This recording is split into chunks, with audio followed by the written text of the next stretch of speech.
In a feudal, futuristic Japanese world where eyes are big and passions deeper, an elegant yet ripped young boy finds a mech battlesuit and must mate with a cute gang of robotic pirate girls to save Earth. Ooh, you have nice mech battlesuit. Watch out! She's horny! Feel the power of the animated wind. Watch Tokyo tremble as a renegade team of barely dressed manga wildcats fight robotic creatures with only a small caliber handgun and slow motion fists of fury. Oh, the power of the wind! You whore! The anime storytelling event of the decade. Oh, and enormous breasts. Oh no! Full Robo Hickey Hurry mech battlesuit in theaters now. Are you ready to live the real estate dream? In this city, it's about affordable prestige condo once-in-a-lifetime opportunities. Feinberg and Van Wyck International Realty. Whether you're new on the market or an old wreck. We'll take your dream to the limits of prestige in a spacious loft or an outstanding penthouse vision. It's a 500-square-foot glass-coated box in the sky with windows that won't open and a doorman that masturbates in your bed while you're at work. Only $3 million, only 3 blocks from the ghetto. This is an up-and-coming opportunity for the go-getter. Take your future by the throat, throttle it, get mortgaged to the hilt, take no prisoners. Feinberg and Van Wyck International Realty. We've cleared the slums and made the city unaffordable to people except go-getters like you. Prestige, prestige, prestige. You can be what you want to be, your way, every day. Visit FeinbergandVanWyck.com.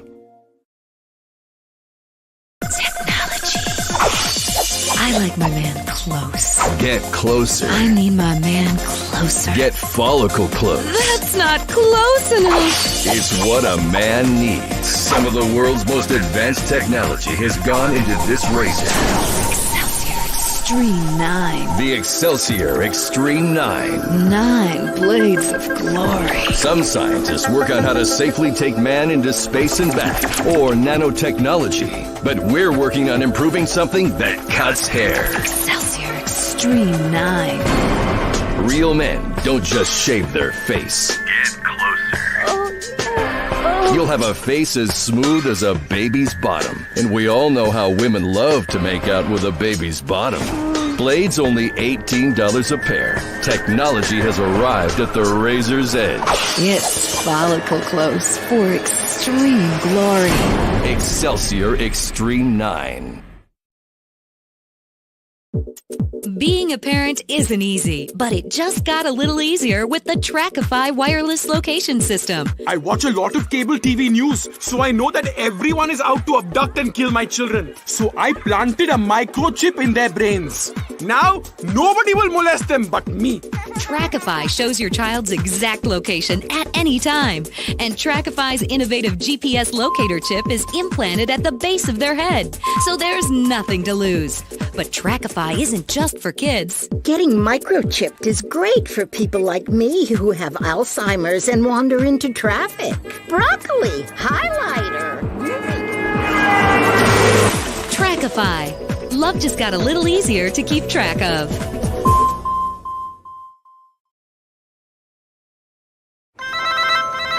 Hello? Hey! Jason, I really miss you. Me too. That's why I'm calling you on my new Wiz wireless camera phone. Hey, I just sent your phone a picture. Check it out. Ugh, what's that? My junk? Connect. Live now. This is the moment. With Wiz Wireless, you can take pictures of yourself aroused and send it to friends. Play with your ringtones. Take a pic of your boss changing at the gym. Avoid people and save time by tapping out text messages that take 20 times longer than if you'd called. It's the incredibly lonely, passive-aggressive future of Wiz Wireless. Can you see my junk now? Good. Wiz Wireless. Do the social vibe.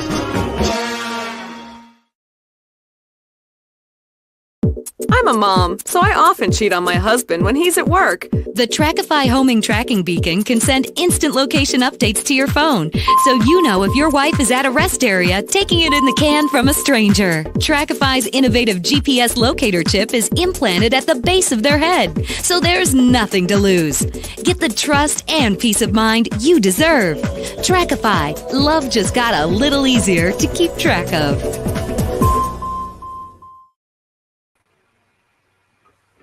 Hello, hello, everyone. Welcome. Hello, Sabra. And Michael, hello. So, hey there, ladies and gents. Welcome to Almanac Paranormal Season 2, Podcast 28. 4 and 4. Hope you all had a wonderful Thursday.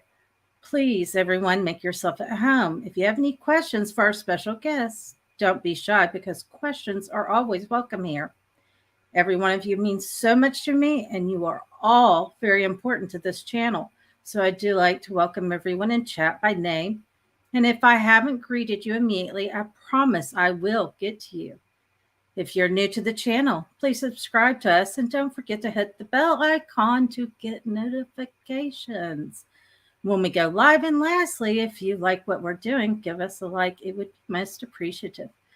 So now let's get this show on the road and let me introduce our guests. Dan and Connie are owners of the Olde Park Hotel located in Ballinger, Texas. Bad, I know. Dan is a former Air Force security police veteran and now a high school teacher. Dan has been involved in the paranormal research for 30 years. He's written 3 books: Shadow of the Ghost Hunter, The Supernatural Texas and the Old West, Spirits of the Olde Park Hotel. Dan will have his fourth published book coming out soon called Fear is Just a Word. His new book will feature many true paranormal ghost stories directly from the people who have stayed overnight or explored the Olde Park Hotel. Connie has a total of 15 years in the paranormal research.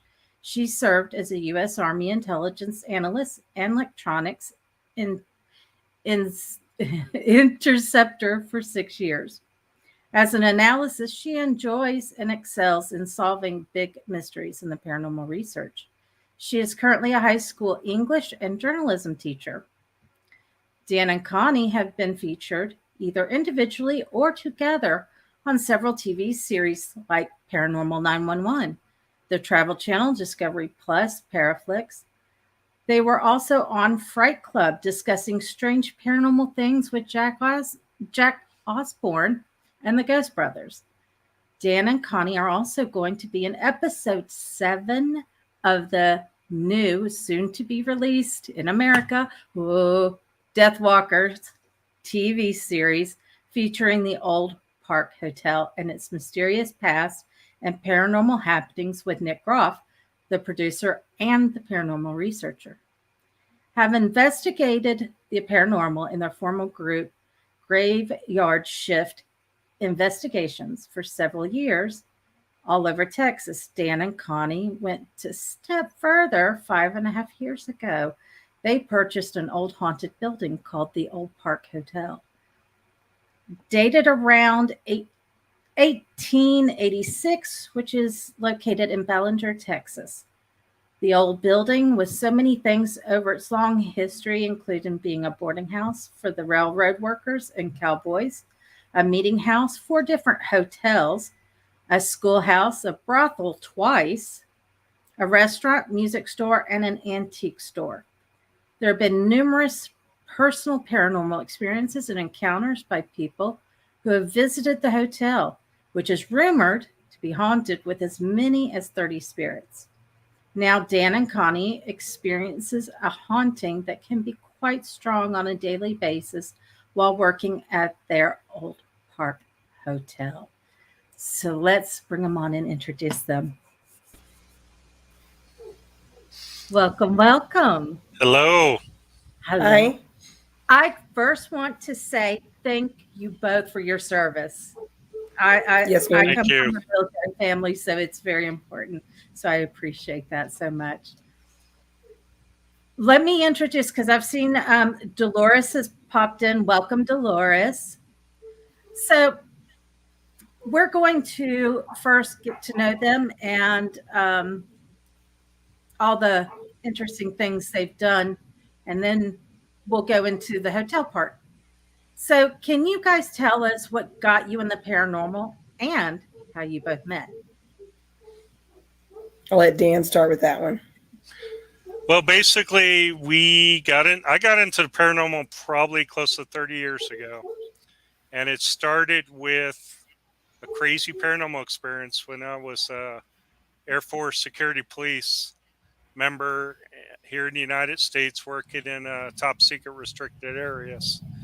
And you wouldn't expect back then the paranormal wasn't talked about the way it is now, and wasn't expecting a paranormal experience, and had a really crazy experience that was featured in the opening of season 2 of Paranormal 911. It's a very good episode. I don't want to explain it too much because it takes too long, but that's what got me going. And I started doing things independently, and started in the 90s when the paranormal wasn't really around, and just kind of joining up with groups, just kind of looking at things, exploring things, reading as many books as I could on the subject. Had a lot of books from the Warrens back in the day, because really that's all there was, back in the day to really look at.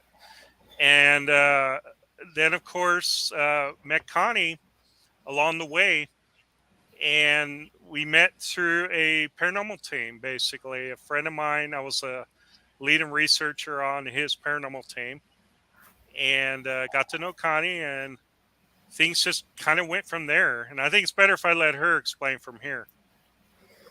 Sure. Well, the guy's name he's talking about is Eddie Hill. Very, very close friend of ours. We haven't seen him in a long time, but he's just a great guy. Police detective. It's funny how in this field, how you meet all these kinds of people from all these different fields. Right. That's what makes the field great. And of course, just like Dan, we all have our first experiences that get us in. Mine was when I was a child. It was featured on Darker Side of the Dead podcast. But basically, I was 5 years old, and something had grabbed me in my sleep and tried to pull me through the wall. That didn't work out so well. So, and that was my first traumatic, experience and introduction to the paranormal. And as I met Dan later, I mean, we both had been in marriages before. His is one. And we had met through the team that we were friends with. And then from there, we joined another team, a TAPS family member team in San Antonio. And then we got married and moved down to Harlingen, Texas, where we started our own team called Graveyard Shift Paranormal Investigations, GSPI. Mm-hmm. We continued to do our ghost hunting thing, but this time it was ours. So we really wanted to make it as great as we could. We wanted to do the best things we could for our clients. We had a format. We would research beforehand. We would dig up survey. We would dig up all the plot stuff, all the rooms, the blueprints. We would try to do as much research as we could beforehand, drop a preliminary report, do an interview. Then we would go, and then we would type up a whole report and then give them the evidence afterwards. And of course, like most paranormal teams, we did it all on our own dime, just to help out, to help people. So from that point, I was taking my first teaching job, and I graduated from UTSA in San Antonio before we had moved. And Dan was in the process of getting his bachelor's down in Brownsville. We decided to change our atmosphere, and we moved from Harlingen, Texas, which is the Valley. We spent 10 years there, 5 years there, just exploring and ghost hunting. And we did a film called Raising the Ghost of Yorktown Memorial Hospital. We were the first there to ever investigate. Oh, wow. And we were the first ones with the TAPS team that we were on. And we decided to go back and film our own documentary after that. Mm-hmm. So Dan and I went and did that. And we explored places like La Borda House. We did a documentary on that. And we just continued to go all over South Texas and just explore it. We had some great experiences at the San Juan Hotel, which is completely abandoned and open, but you have to go through, channels to get in there. Scary place. Just all these places, they just kind of clicked with us. And that's where Dan got most of his ghost stories at the beginning for his second book. And all of our experiences come from that time of our life. As it grew, and I decided to take my job as a teacher first year. Or no, I'm take that back. I spent 5 years in Harlingen, but the first time moving from that position, we decided to go to San Angelo, which happens to be my hometown. San Angelo, Texas. And from there, we continued ghost hunting. We did not want to stop doing that just because we had lost the team that we loved. We still keep in touch with them, but it's a heartbreaking thing to lose, to say goodbye to people that you've been with for so long, that you love and cherish. And it is such a hard thing to do as a paranormal team, to say goodbye, but not say goodbye. Just say, I'll see you next time. Right. We hope to still see a lot of those members around. I think we'll encounter them again. Donnie, who was on original team member, Donnie Dixon. It's funny how that worked out. Donnie and his wife Wilma ended up moving to Ballinger, Texas, San Angelo. Oh. So it's crazy because we've got the 3 original team members back, and Wilma is very special to us. So of course she's a team member too. So like the 4 of us were able to come back together in San Angelo, and Dan we wanted to keep investigating. So as Dan was on the internet and he started looking for locations, we did some local areas here like the Lone Wolf Bridge. Dan and Dylan and the Concho Valley. They did, Cactus Hotel, and we did several locations in San Angelo that were really cool. Well, we were still trying to get our fill, and Dan was looking on the internet and found an article. Dan, do you want to tell her about the article? Yeah, in 2015 at Halloween, a big article came out. It's about 7 pages long. Really got my attention, but there's so much detail in it. And it was talking about this mysterious antique store in Ballinger, and how this building went back many, many years and was rumored to be very, very haunted. And they were describing an experience that occurred probably 25 years ago to a college student who was basically going up there looking for Western memorabilia. Didn't know anything about the building being haunted, walked into it, said, "Do you have anything Western?" They said, "Yeah, probably upstairs, go help yourself." And make a long story short, he goes upstairs, walking room to room, looking for everything. And he starts hearing footsteps as somebody's following him. And he thought, after a while, he thought it was maybe the owner's husband following him, thinking that he was shoplifting or something. Kept turning around, didn't see anybody, but he was being followed. Ends up in a room looking at National Geographics on a table, and he looks up to see mist basically coming into the room and forming across the room and taking the shape of an apparition right in front of him. Wow. And it was just too much for him to digest. And of course, he takes off and runs down the stairs. And as soon as he's coming down, he's obviously freaked out. And he's like, "I just saw something really crazy upstairs." And the owner looked over at her husband and said, "Oh, he saw one of them." And basically went from there, and they told him, of course, about a lot of stuff. And that article just really grabbed me, and it had a lot of pictures of the building, talked about a lot of things. We couldn't wait to see the building, so I contacted the owner. Again, this was at Halloween, so you can imagine all the attention this story got, which was a lot. And when I contacted the owner, she basically blew me off like you won't believe. Oh, wow. Because I was just, in her words, I was just another person looking for a circus, like a thrill seeker. Right. And I was just explaining to her, our history and everything and who we were. It was a great conversation. It just wasn't leading anywhere at that point, and I didn't want to push her. So I said, "Great." I said, "If you want to contact us again," I said, "we love some time to see it," and left it at that point. And I thought I wasn't going to hear from her again. And a month later, she contacts us and says, "Why don't you and Connie come up to the hotel and have a look around?" And of course, we couldn't wait. We jumped at it, but it was the worst day that you could go see a rumored to be very haunted building.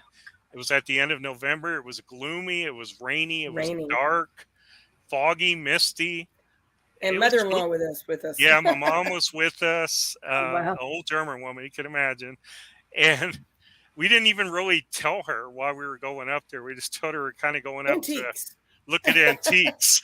Right. we didn't want to freak her out, why we were really going there. So we go up to the building, meet the owner, and my mother couldn't walk up the stairs or anything. It's a big 10 10,000 square foot building. It's a lot of rooms. We go upstairs, and as we're walking around, the owner stayed downstairs, and we're walking around, and I just felt it. I wasn't saying anything to Connie, but I could just feel it. I could just feel something right on top of us the moment we walked in the door, watching us, and I just felt like it was there. And the whole time I was waiting for something to happen, but nothing really did. And I just kept looking at Connie. Now, the funny thing is the building was full of antiques, and it was pretty cluttered. It really was. And it was really dusty, old looking. It just added to the mystique of it all. But we walked around and we come down the stairs, and as we're coming down the stairs, the owner meets us down, and she goes, "What did y'all think?" And I think the first words in my mouth was, "This place is pretty awesome." Connie was like, "Yeah, this is a cool place." And then the owner looks over at both of us and goes, "You know, the place is for sale." I'm selling it, right? I turn around. Yeah, she goes, "You know, I'm selling it." I was like, no. And I turn around and look at Connie, and that's exactly what Connie's saying. Right in front of the owner, we're almost having an argument. I think the words were hell no. Yeah, because my eyes get really big, and I'm looking back at her on the stairs, and we're looking back at the owner, and I'm just, I don't know what to say. I'm just kind of blown away, and I'm just I'm thinking about the possibilities. I'm like, this is a cool place. It's an 1800s place. It's not every day you have a possibility of owning a place like this, much less a very haunted location. Right. Well, make a long story short, she threw an offer at us. It was just way out there. But it didn't happen right away. It happened a couple months later. Yeah. So she had reduced the cost that we purchased it at by half. And then we had a horrible set of tragedies between that time. So between November and April, that's when it was. March, it was April. Between March and April, I think it's actually July that we ended up buying it. So between March and July, in March, his mother died. This was right after we took her there. It was awful. It was unexpected, and it was just devastating for us both. And then the next month, that was April, my mother died. My biological mother died. And then the third month, excuse me, allergies. In May, my brother-in-law died. He was only 35. Oh. So we lost three really important family members in 3 months.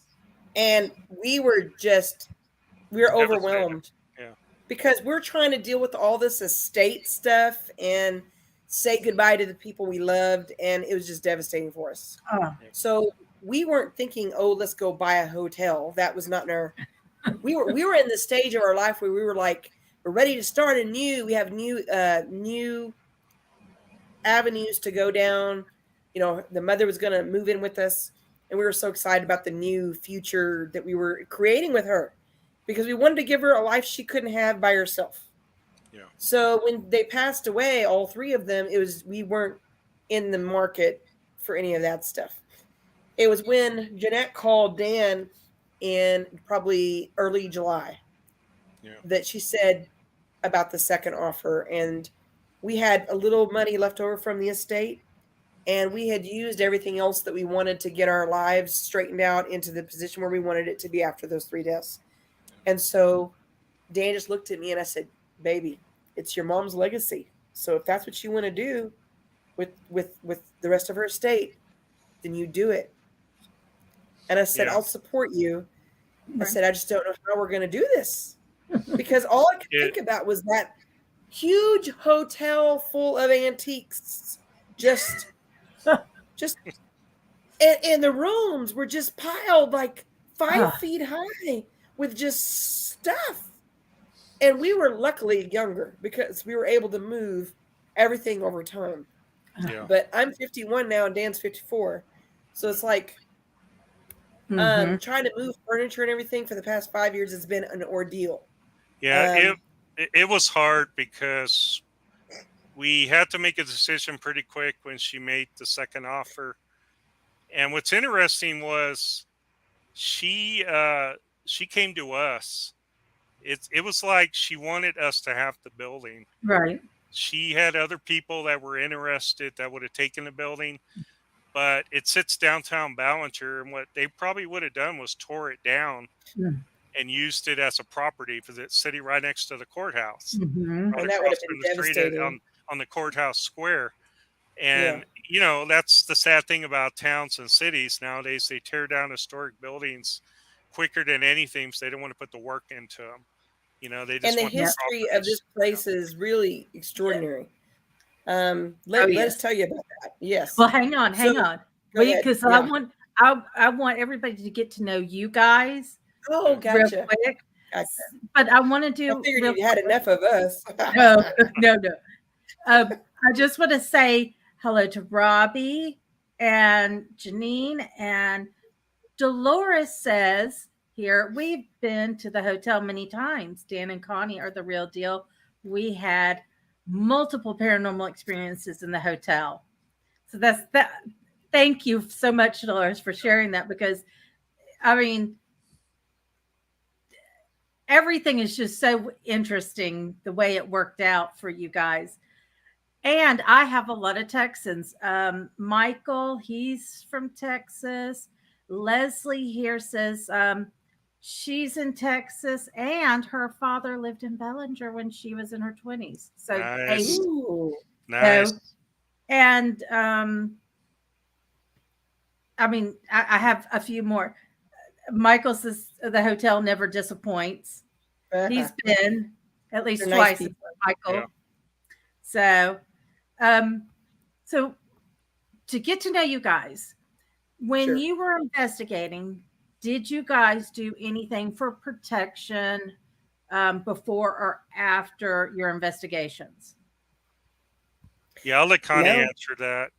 Not really a big, but let me just tell you a little bit about us. We're Christian. We're Protestant, non-denominational Christians, but some of the things we did during the investigations along the same lines for protection, we went in with a very clear head and a very, very solid foundation and relationship with our God. And if you are not grounded, when you go into some of these possession cases, it is downright scary, and it is downright not safe to bring your teammates along for the ride just because you want to go. Right. And it's not just about that either. It's about helping the client and giving them some guidance so that they know how to live or deal with this issue. So basically, we really believed in saying, Catholic prayers, even though we're not Catholic. A lot of them are very, very powerful and strong, especially if you're religious and you connect to that. It's just that much more power. Yeah. We didn't do any spell, any things like that. We just went in with a clear head and a very good foundation. We brought the Bible with us, and we were ready to do battle, just like anybody else that's a Christian would go do. We have friends in the field that are Wiccans. We have friends in the field that are, Jewish, Catholic, Baptist. I mean, we have friends all over. So, the point in our side is not to exclude any of those people just because they have different beliefs than us. Right. But it doesn't mean we do what they do. But it doesn't mean we exclude them either. So, you kind of pick up things from here and there, sage, things like that along the way that you can use. We have a friend named Shannon Rogers that put these demonology kits together, and we have one, and it is really cool the way she did it. She has the red brick and all of the holy water, the tar water. She's got everything in there, and so I would always recommend bring one of those. I wish we would have had one at the time. Maybe we could have used it, right? But just different things like that when you go in to these investigations. We didn't really protect ourselves in any way. We just went in grounded, right, together. And Dan has a way of he feels things. He's a little bit sensitive. I'm not. I'm more of the analyst. Right. Babe, let's do it this way or that way, or let's try it this way, or ask this line of questioning, or take this piece together and put that piece. The Dan is more of a feely kind of a guy. He went in. He's very technical. He knows exactly what to do, where to put up everything, and he and I just were a really good team. Yeah, because whatever he didn't do, I did, and whatever I didn't do, he did. We just Right. would always cover each other's backs, and then we had the team members who we loved to help us Right. out in all the other aspects. I was the researcher. Yeah. And I he was going to doing say the our team was very diverse. Graveyard Shift Paranormal Investigations. We had an active duty detective on the team, Oh, wow. and Ruben Solinger. yeah, and another member on the team was Jewish. Yep. So we have many different Wow. approaches. As perspectives too. Perspectives, yeah, which I think is good. When you have a paranormal team, because Yeah. you're bringing it absolutely. all together, and we had a good mix of males to females. Yeah. And that's another. And Dan's being a little bit modest. He has like 15 years of insurance experience, and he had to do investigations on that too. Mhm. And he was a paralegal. I was a paralegal for 5 years, and and I was an appraiser. I was a trainee appraiser, so I had to go through all that schooling to learn about foundation cracks and repairs and electronics. I have an electronics background. So and then Dan did all of his stuff. I did all my stuff, and then you bring it together, and you just get you get all these avenues that you want to make sure. But religion is I don't know about any other paranormal investigators, but for me, religion was the number one foundation reason why I got into this in the first place. Yeah, Right. It was because I was called to it. To another understand the paranormal. another big thing is the first thing people will ask, a paranormal researcher is, have you ever brought anything home with you? That's like a number one question. And I've heard that question so many times. Yeah. I think, Yes. And we I think get it. We have. get it in the hotel too. I think we have. And the way I answer that is I tell people that I've been doing this a long time. We've done hundreds and hundreds and hundreds of paranormal cases all over the place. In every situation, we've done very serious cases where the Catholic Church actually called us in. Oh, That's wow. what I'm talking about. So That's what I'm talking we've done about. some very serious stuff. And where I'm leading to, I guess, with all this is we're still here. Right. And that's always a good sign. When you've been doing this a long time and you're still here, use the Warrens as an example. And They did it. Yeah. They did it for years. The Warrens did it. They led a long life too. Mhm. There are dangers in it, and you have to approach it obviously the right way. But I think the thing is, don't always be afraid of the paranormal. I think that's what I Right. always tell people. You have, like Connie said, you have to have a level head, and you have to know what you're getting yourself in for. You got to set your boundaries too. Yeah. I mean, that's what you will and what you won't do. right. Yeah. But I can say through experience with Dan that we're not the kind of people that run away. We're usually the kind of people that step into it and say, no. Yeah. Right. We're going to do it our way. And so we've always been like that. And it's been a good approach for us because we're just like, do you know who you're messing with? Right. And because we knew we had God on our side. And that was the main thing that kept us going. So, sage is really important. I think it does work. And we use the Catholic prayers, St. Michael's prayer, to bring it out, get what we need, and put it back in and leave it alone. Right. What's funny, it's our job to do the exorcism. It's our job to collect the evidence so people can get the help and guide them. So let me just, because I've had a few people pop in. We have Ghost Geeks. He did say my favorite people. People too. And let's see, we had Crow. Hello, Crow, my dear. And hello, Selena. So when you do residential cases, because not that many teams, some are in it, some aren't, but with you guys, you are. Were there certain procedures you had the homeowner do before you would even step foot in the property? Yeah. To me, that's interesting. Like Connie hinted at earlier, we went through a very deep preliminary phase with every client. And there's several reasons why you have to do that. Is a lot of cases we did were like 6-7 hour drives from us, on our own dollar. And the last thing you want to do is, go that far and be dealing with somebody who's not all there, or goodness, pieces don't add up, things like that. We used to go to cases sometimes where people seemed real. You did everything, and then you walked up to their house and knocked on your appointment time, and they wouldn't answer the door. things like that. And it was aggravating after a while because we used to call those cold calls because as good as they sounded, they didn't amount to anything. You could tell they weren't taking things seriously. We did one investigation one time. We went through a bunch of stuff, showed up at their house, and we had told them specifically before to just make sure it was just the 2 or 3 of them at the house because we had to talk further. They ended up inviting their whole family and all their friends, and they thought it was a darn party. A party, yeah. Yeah, the TV shows were taking off at that time, Ghost Hunters, everything. It was just ridiculous. They were just there for the excitement of it all. Yep. Normally, when we told me that, that's very interesting because you're not the only. Wow. Yeah. Normally, when we do an investigation like that, we do have a process. We talk to them on the phone, then we meet with them, and then we ask the questions. Okay, is this person all there or not? Mm-hmm. We're not the doctors, but we did a good job assessing right away. Okay, this is a Vietnam vet. He might have PTSD. This person's on mental meds. We need to be aware of that, before we start thinking maybe if we should do that. Then we usually have the residents keep a log of what's going on and how often. Because if it's not a measured, repetitive issue, then it's not a haunting. Right. Yeah. And let's just face it, we know well enough that we know they're out there. So maybe they're hanging around, but maybe they're not bothering you. Yeah. But everybody thinks that just one little thing and it's a haunting. That's not how it works. We always have them do the logs. Yeah.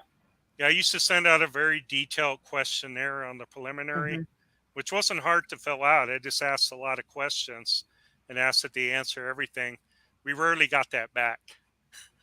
And when we did get it back and it was completed and very detailed, we knew it was probably the real deal.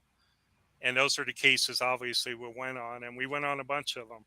And, we didn't just do them in homes. That's a funny thing. We did them in attorney offices, dentist offices. Oh, you remember that one. Military housing. I mean, restaurants, you name it. We did it. It was crazy. Crow of Judas is asking us if we have breakfast at our hotel. That is the goal in the future, to make sure we do that. We have a full kitchen, and sometimes I will get up and I will make breakfast for everybody. Yeah, we sometimes the bacon and eggs. I will make it. We used to offer that. We don't anymore for a reason. Some people used to charge extra for it, and then we get up early $50 and fix it. We get up a lot earlier than everybody else, but to make sure it was ready. And I used to have people that would get up and sneak out the front door and not even acknowledge, and the breakfast was still sitting there. And when you go through all that work fixing everything, and you got everything all set out, it's a little upsetting, Yeah, it is. Yeah, because I make very good breakfast. I mean, I make crepes. I make crepes and I make everything. I lay it out like a huge breakfast. Yeah. So, if you bring the food, I will help you make it. Deal. But going back to what we were saying about the way we do our investigations, like after the interview, we always had a preliminary report that we would type up, official one with a watermark, and we would put the geographical location. We would put the actual lat long lines. We would look up the location and do an investigation about deaths or even history of the area. And we would put that into the preliminary reports. Even, we didn't even have all the archives and stuff. We just did it raw. Like, we went online. Okay, in this area of Texas, this occurred. What happened on this street under this house? Okay, this is where the Indians were. Okay, they found arrowheads. Okay, so we know the Indians were there. So that's kind of the way we did it. And then Dan's very good now at looking online news articles and archives and finding out what's going on, at least in the area. That way we can maybe and maybe not get a hit and tie it together.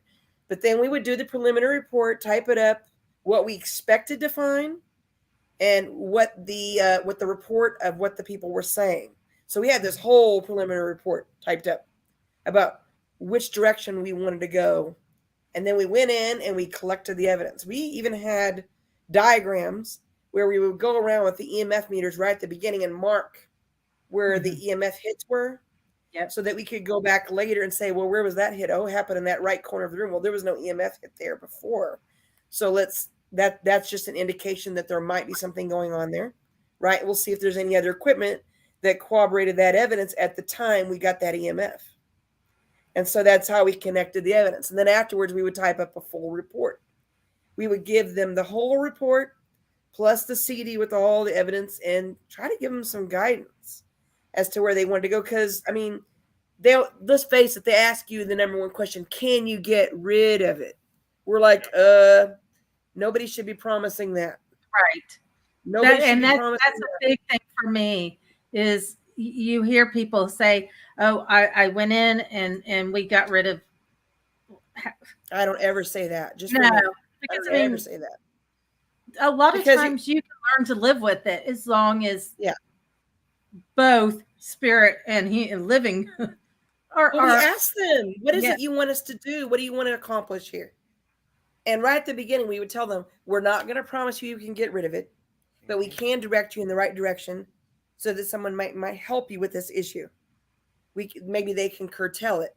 Maybe they can shift it. Maybe it can be ended. But we would never promise something that was so extraordinary that we couldn't be sure that we were going to be able to do that.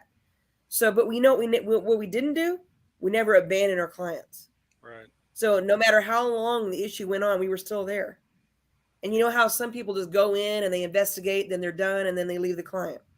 No, we were still there hanging out, making sure that they were going to be okay. And we helped them deal with it and live with it. We did that for 10 years together. So I've got some comments here. Michael says, it was fun making breakfast and finding nuts from the squirrel. Great memories. Was he the one that was there when we found the nuts? Because that is the best joke on the planet, beside the black beaver joke. We'll tell you about that later. Yeah, we walked into the kitchen. Yeah. Ghost Kick says, you want the lasagna, though? Oh, lasagna is pretty good. I make pretty good food. Yeah, that's Chad, Ghost Geeks. Yeah. Yeah. Well, and Chad Lindbergh, too, was there at the same time. Yeah. And I want to make sure, because I think I might have missed somebody. I just wanted to say hello to Robbie. If I forgot you, I'm sorry, dear. I'm sorry. I didn't mean to. So, did you guys ever charge for your residential cases? No. No, ma'am. Not there were at a all. couple times that someone gave us gas money. That was it. And we were actually there to help them. And Helena, they gave us gas money because we were coming up to help them. We So that was usually, nice. yeah, it was nice, but we try to push it back in their hand, and they'd be like, no. You know, Right. and then it becomes like an awkward. Here, let me buy 3 shirts. Yeah. Now But that you've given us money, we can spend it on your stuff. You know, the good thing about that part of our life is we developed a lot of good relationships. We still talk to a lot of those people after years and years. You know, we've stayed in touch, and like you said, a lot of them have learned to live with it. You know, it's just there. And we also met a lot of people on the way. It's been a learning experience for us because, you know, the paranormal, you're not an expert. You're always picking up whatever knowledge you can pick up from whoever.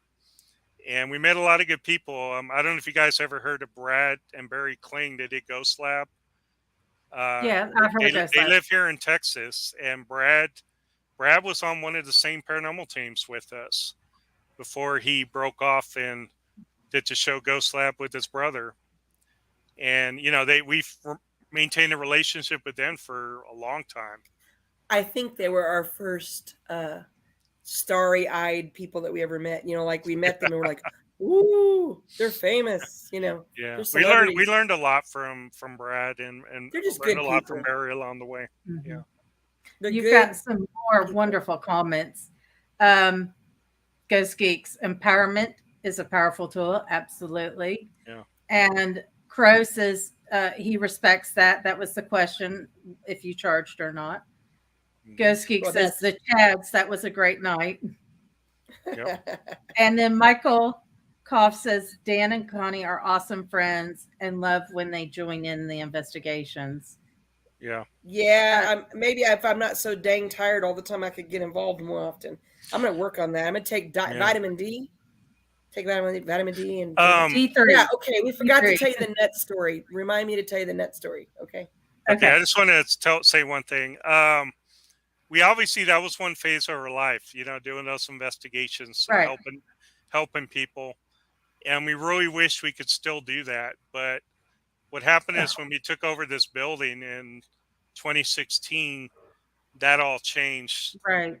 And, we were still getting contacted by people all over asking for our help, because they were hitting different things that we did in our history. Mm-hmm. And it's hard telling people that used to be a phase of our life, but we can't unfortunately help you anymore because our lives just gotten too busy.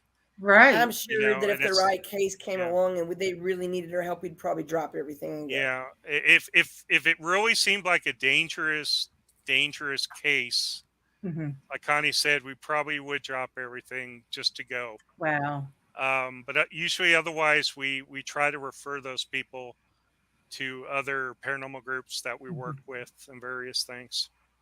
There's a group here in town that we adore, San Angelo, called Concho Valley Paranormal, and that's Dylan Lane, and he's got Tyler Tennell and some other people on his team, but we love him, and he's been with us every step of the way since the beginning of the hotel. So we usually refer stuff to him because it's right here in town, but of course if it's out of town, we have other connections that we get everybody to. Right. So during y'all's investigative years, what was your favorite location and why? That's a hard one. You're talking about before the hotel. Yes. Right? Yeah. We both have our favorites. There's two that stick out in my head.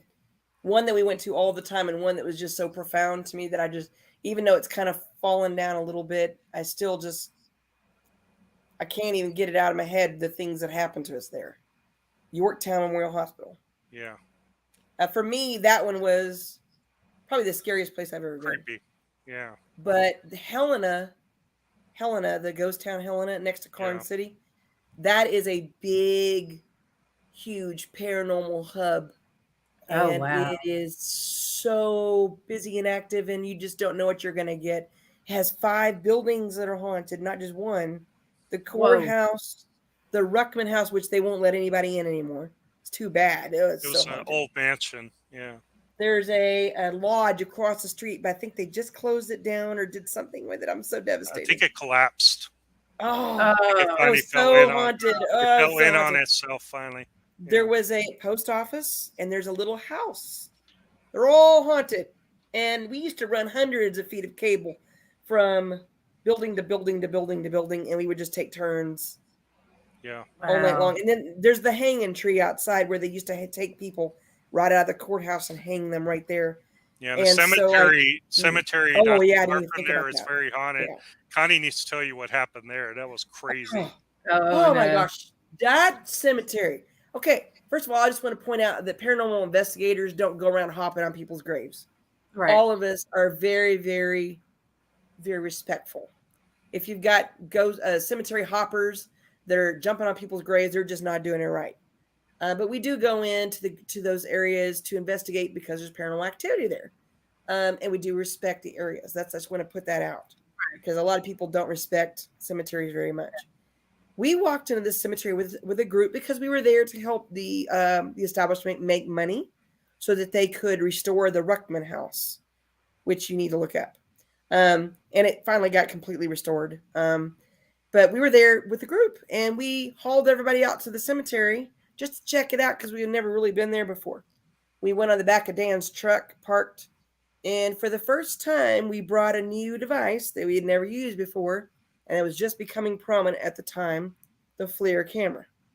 Oh. They used to cost $9,000, $11,000, the handheld ones. Yes. And then when it went from that one to $6,000, and then when they went to $6,000 to $3,000, I was like, I still can't buy that. So Dan ended up getting us 2 FLIR attachments to go to our phones, and I couldn't believe how well they worked. Well, we had someone actually using it, and he was holding it up, and he was scanning the cemetery, and all of a sudden he stopped because someone was running across the cemetery as fast as they could. on FLIR camera. And we're just like, oh my God, what is that? Couldn't see him with the naked eye, but we could see it on we the look FLIR. up and there's nobody. They were like, oh my God, what's going on? So he's like, starts to scan it for him again. And all of a sudden we stop because there's a cowboy just kind of leaning up against the tree with his head down and his hat down. You can see the rim of the hat. You can't see the details. All I can see is the shape. But it's just sitting there like this, thinking they're not seeing me. I'm still, I'm about the tree. 75 feet away. Wow. And he looks at the FLIR and he pulls it up and he goes, oh my God, what? I said, that looks like a cowboy. And I said, why don't you go over and see with the FLIR if you can see it up close? He walks over and he leans down and he gets hit square in the jaw. Like he gets hit with a fist so hard that he pulls his body back and jerks and falls back and he says, it just hit me. And there's nobody there. So all of us just stood in silence and awe for like 5 minutes. Could not believe that we had caught something on FLIR and that it had physically attacked one of the people there. Yeah, that guy comes back and he's holding his jaw. And we actually saw the spirit on FLIR swing and hit him and his head fly back. Oh my God. So we're 75 feet back watching this. And we could tell this guy was very skeptical when he was walking out there. Oh, he was very skeptical. He couldn't see the cowboy, but we could. We just kept walking towards that tree. He's right by the tree. And the guy's standing there and he's like, there's nobody here. And that's when the cowboy swings and hits him. And then you see the cowboy take off after that, disappears. That's crazy. That was and just the guy crazy. comes back and he's holding his jaw and it's all red. You could see where he had gotten hit. And well, I guess he's a believer now. Yeah, well, there were 10 witnesses with us right there watching the whole thing on the FLIR unfold. And they saw it too. It wasn't just everybody us. was just blown away. They were just like, I can't believe what I'm seeing. Like, what? Yeah. One thing about Dan and I don't know what it is, but the combination of him and me together, we get paranormal evidence every time we go. Every time. Wow. Between the two of us, because he knows how to listen and he's training me. He knows how to just pick up the slightest little things and then we blow it up on decimal and it's right there. We're just good at that. And I'm good at questioning and he's good at tech. And the two of us we just work. That's what I find so interesting is couples that have a very good, trusting, strong bond. I find, because I do a lot of research, I find they typically get quite good evidence. And so, you know, when you say that, I was like, you're absolutely right. I mean, it's very interesting. We've gotten so, I know, well, I'm not psychic at all. I'm about as psychic as a rock. But for some reason, when I'm around Dan, we can finish each other's sentences. Yeah. I love him dearly. I wouldn't ever have a better partner in this field or in my life. So I think he's taught me everything that I've ever learned, and then I just learned it on my own. Someone's asking us about mineral wells. Goatman's Bridge, yes. Have you ever been to the North Central Texas, like Haunted Hill House, Mineral Wells, or Goatman's Bridge in Denton, or Miss Molly's B&B Fort Worth? Out of that list, we've been to Goatman's Bridge. And it's kind of a funny story because we joined up with Concho Valley Paranormal, who been wanting to go out there for a while. So we all got excited, and this was a year after Zach, Ghost Adventures did their episode. And what's funny, and I'll tell you in a second, Becky Vickers, who's been to our hotel several times, investigating the old park, she was on that episode with Zach. So she's the one that was actually interviewed, with him on the bridge, and does a lot of stuff out there. But I want to say, I think there's something out there. I really do. It felt mysterious, but the problem that we saw, and I don't think it's like this all the time, it just happened to be like it when we were out there. It's full of teenagers. And it's almost like a party area, and they just all head out there to do their thing. And No telling what they're doing in the bushes. Well, drinking it was whatever. crazy busy after that episode came out, and we shouldn't have gone out there when we did. But we did manage to walk through the pathways in the back where the forest area is. That area is so creepy back there. You get lost. You hear voices. Yeah. You feel like somebody's following you. We saw shadows too. You pick up EVPs along the way. It just seems like a place with lost souls. Does that make sense? Yeah. Like they're in purgatory. They're in pain. They want attention. That's what it feels like. It feels like they're lost. Welcome to my world. The other bad thing that happened, and I don't know if this is paranormal, but it was really, really strange. Right after we got there, we couldn't get on the bridge for a while because there was a wedding photographer up there with her camera doing like a million people. Please get off the bridge. And they're hogging the bridge. So we couldn't even get on the bridge, until later. And when it got dark. And when it got dark, I walked away from the group.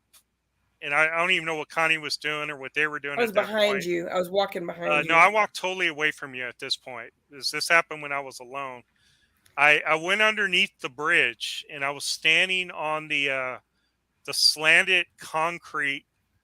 You know how it slopes down underneath the bridge. You know what I'm talking about if you go there, because the river's right there, and the concrete slopes down underneath the bridge down to the river. I'm at a pretty steep angle, and I'm standing up there, and all I'm doing is trying to film with my camera, and it was just getting dark, maybe just barely light. Sunset. So it's getting dark as I'm filming, so I'm basically trying to get B-roll shots and various things, because we're going to put together an investigation video and kind of show everything. Well, something shoved me from behind when I was standing there, and it wasn't a hard push, but it was enough to make me lose my balance. And as I'm going down, falling, basically I took a step forward as I'm losing my balance, and I stepped into a big concrete hole. Oh, that was right there. That was just as big as my left leg, basically. Oh, so pissed. Went all the way down into this hole as I'm falling forward. And the thought in my head, and you guys are going to laugh at this, but the thought in my head is I'm holding like $1,100 camera in my hand. And he's falling through the bridge. And I'm falling, but the only thing going in my mind is save the camera. So I'm doing everything I can to hold on to this camera. So I'm not using my arms to break my fall or nothing. And I went down really, really hard. And he's a big dude. Yeah, I went down, and I remember I was laying there for the longest time. I couldn't even yell for help. I was laying there for the longest time. And finally, when I guess I came to a little bit, my left leg was just screaming at me, and I knew it was bad. And I basically pulled it out of the hole because I was still laying there with my leg in that concrete hole on that. I think I just started walking up, and he told me what Connie's happened. coming up, and I'm just trying to get up at that point, and I was just having such a hard time, and I basically hobbled the rest of the night. It was bad. I mean, I think it took like 4.5 months for that leg to heal up. Oh, I just limped He was everywhere. pissed. We left immediately. I was pissed We were mad. because I was mad because of all the people there, which was making it really hard. I was mad because of the wedding photographer hogging the bridge, And then the concrete hole. and then the guys had gone off to do their thing, so we didn't know where they were at, which was fine. But I think I was irritated at that point because I was injured on top of everything, and then that's when me and her decided to go off into the woods. And I'm hobbling all along the whole time, trying not to show how much pain I was in. I was in a lot of pain. We left shortly after that. We didn't I last finally very told long, Connie, I said, I can't do this anymore. I said, but it still didn't take away from the fact of what we felt when we were there. Just the lost sense of I don't, the souls, and it did have an eerie feeling. It did. And it did feel like there was something there. Well, it's interesting because, like I said, I got a good handful of Texans here. Michael says Goatman Bridge is cool spot. Been 5 times, and I am ready to hurt my child. The light, he keeps clicking my light on. That's funny. Michael says you have to be careful with the bridge, as some people have fired off guns to try and trigger. Yeah. He said he got a shadow rushed in the parking lot at Goatman's Bridge. Yeah, wow. Leslie That's says, crazy. yes, it's never been right. That's when and why I went out there way back in the day. I feel the same way. Yeah. Well, Becky told us when she did the episode with Zach. I got a lot of inside information from her on that. They cordoned off the whole area. They had the police involved, and they cordoned like a good 1.5 mile circle all the way around that bridge. So when they did their episode, there was nobody in there. It was totally blocked out. So that's why they were able to do everything that they were able to do on that episode. And she said, of course, Zach is very businesslike. You know, he was on the bus a lot, and he'd come out only during the filming times. And she talked with Aaron a lot, got to know Aaron really well. But really, that's why they were able to do the episode that they did, because they were obviously filming. But I think it's hard for groups a lot of times because you just don't know who's going to be out there, you know, and you're going to get your containment and, you know, things like that coming in. Leslie says she thinks there's some bad juju stuff there. Yeah, I agree. And Ghost Geek says ghosts like to trip Dan. We had a cable get yanked. Tried to trip him. Craziest video to see the cable come up and grab his foot. You can see that happens a lot at the Old Park Hotel. From down the hall as it tightens. Wow. The cable. Yeah. Wow. Oh, man. I was trying to read Dan that likes to comment prank just now. That's the one she just read. Oh, okay. Yeah, that was from Chad. Place locked out. The GA. Hi, Chad. Love you. Big advantage. Okay. I'm going to ask you one more question, and then we're going to talk about the hotel, which I can't wait. Okay. So, what is your opinion on why batteries drain so quickly or equipment not working properly? You want to answer this, Connie? Yeah, I can do that one. Okay. Okay, well, one of my theories, and I'm sure I think Dan's familiar. Okay, I'm just going to use an example. When a psychic goes into a haunted location, what usually happens? It picks up. The psychic gets drained. They're usually exhausted, and there's all kinds of activity going on. That's what a battery does. And when you take a battery into a location, you know, it's going to get siphoned, and it's going to be used to manifest more energies or more, you know, more ghosts. I think that the ghosts in general, I believe they know that the batteries are a conductor. They use them. So, of course, and especially when they're really trying to say something, they're going to suck as much as they can at once. We've had a few experiments lately, and I guess we can talk about those later, but we've used, you know, all kinds of devices at once. And we had instances where they just all went out at one time because the batteries were drained.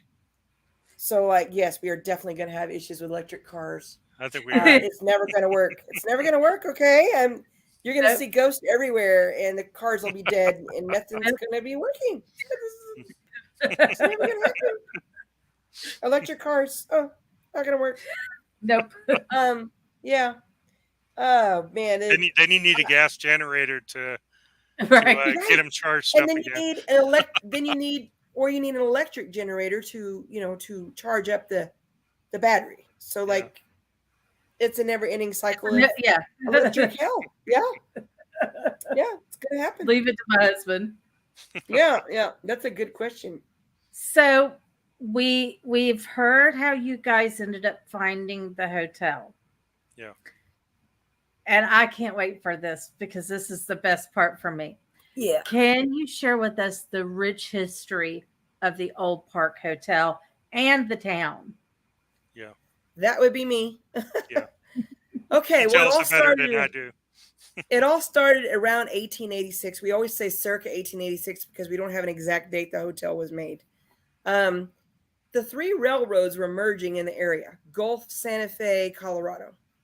And they merged in the area because, and they wanted a town that could support them. So they first went to Reynolds City. Reynolds City said they would think about it. And then in the meantime, they were looking at all these areas and the water sources, and they found the Colorado River, which ran just adjacent to Ballinger. Well, to that area, not Ballinger. It wasn't Ballinger yet. It was a little town called Hutchins. And then it became Gresham at one point, or vice versa, Gresham and then Hutchins.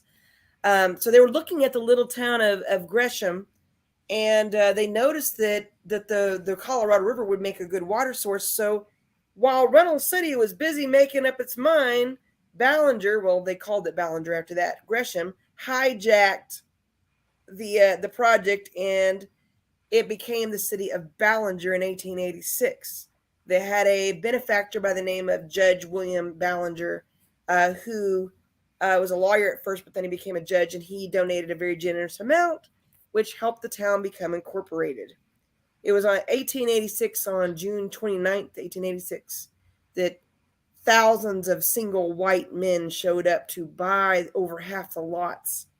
They stood right in front of the hotel, which is now the hotel, right in front of it, where the courtyard is, where the white, what do you call that, gazebo stands now.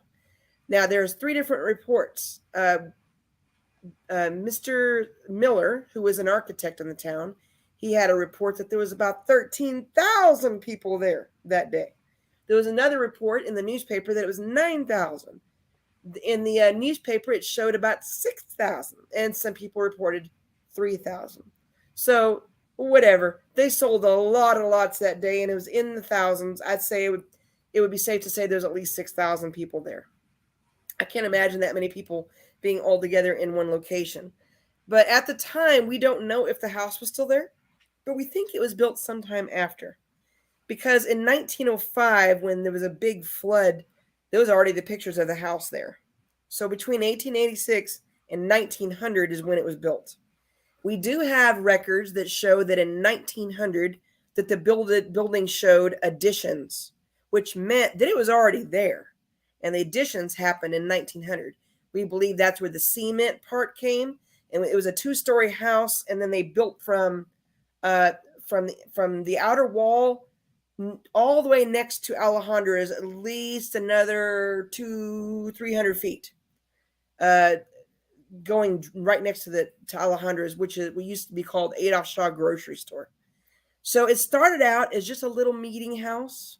It was also a schoolhouse briefly, because we do have records that indicate that a school teacher, Mr. Weeks, I believe, lived in the building. We have ghost stories later that we'll talk to you about kids being there. We did find, and Jeanette, the person that sold it to us, left a duplicate of a page from a book, and I need to find this book and buy it. But the page said that they had interviewed people of the time, and the old timers. This was in the 1960s. They interviewed people that were much older, and they said that the old timers remembered it being the first schoolhouse of the area that people would go to, and it wasn't that for very long. I do know that it was a town meeting house and a school, and then between about I'm going to go late 1800s, early 1900s. I would say all the way to 1914 in that area. A man by the name of Washington Hampton Seacrest II moved down from Nebraska. His father had been a part of the Confederate soldiers, and he became a Texas Ranger after the Civil War. But he was in Nebraska and moved down to Texas, to Ballinger, around the area where his dad was. When he moved in, he brought a huge family. He had 5 girls and 3 boys, and I can't even remember all their names, but they were the Seacrest family. They nicknamed him Hamp, is Washington Hampton, and his wife was Minnie, and they had daughters such as Octavia, Kitty, Isabel, Prudence was the baby, and then Jessie. They had Ellie. 3 boys. Ellie, okay, thank you. And then I always forget one. And then David and Horace for sure. And I think they had another smaller son, but I can't remember his name. I want to say it's like a Robert or something. I have to look that up. That family was there for a really long time. They called it for a short time the Seacrest Hotel because later it became a boarding house for cowboys, but it's also been a brothel at least twice. This happened, we think, at the end of the Seacrest reign and after, before the Kiel family took over. So we'll get into that. So the Seacrest family was running a hotel, but we think that they also had some other things going on. There was like 9 to 13 saloons in town. One was just right across the street on the other side, the Alamo Saloon, the Palace Saloon, the Green Saloon. There was several in that town. It was just a rough place to be. There were cowboys, there were fights, there were girls. It was just a really rough place to live, the roughest town in Texas. Yep. We'll get into that in a minute.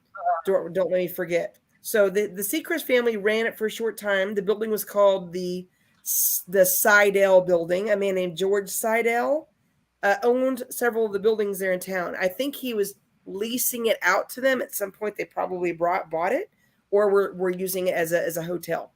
After the Seacrest family left, someone by the name of O.H. Green, it says Dahlgren or something like that.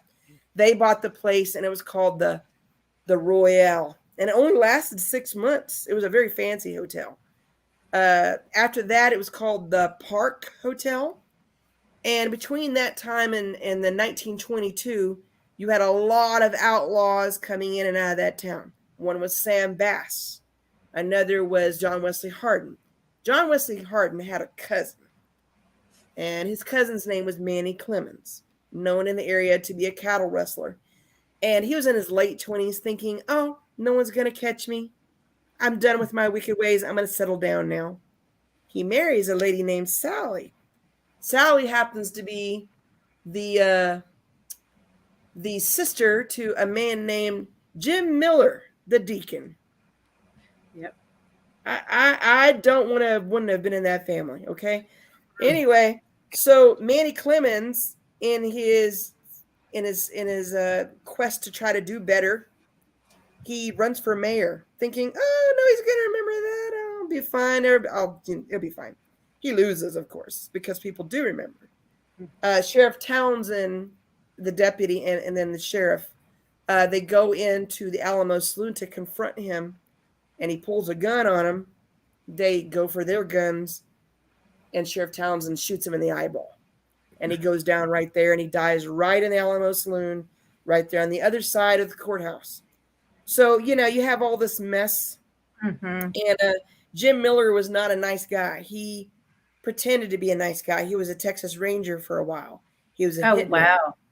There was rumors that he shot his own grandparents with a double gauge shotgun, 12 shot. And he got off on technicalities so many times. For killing after killing after killing. And everybody would marvel. Everybody would say, wow, I don't know how he's getting off. I don't know if he paid off the right people or he just got lucky, but he just was not a good dude at all. I love the story about how he dies, though. Dan's very, very good at telling that part. Yeah. And then I'm going to get back on the Kiel family. Jim Miller, after Manny Clemens got killed, about 5 weeks later, that same marshal mysteriously was shot by a man with the double barrel shotgun again. And that's the reason why everybody always thought Jim Miller was linked, because all his life, everyone he killed was with the double barrel shotgun. That it was the old stagecoach guns. Yeah. And that was his weapon of choice. And he would just blow people away. So, every time somebody was killed like that, it wasn't too hard to put the pieces together. And this marshal gets shot and is thought to be dead, but ends up surviving, ends up losing an arm because it was so bad. But Jim Miller leaves town at that point because he's like, oh, no, I'm not going to get out of this one. And takes off and does a bunch of things in Texas and eventually ends up in Oklahoma. and it's on the tip of my tongue, but I forget which town. But it's just right That was above Kansas. no, it was in Oklahoma, right above the Texas border. Not Lawton. Yeah, no, not Lawton. The area?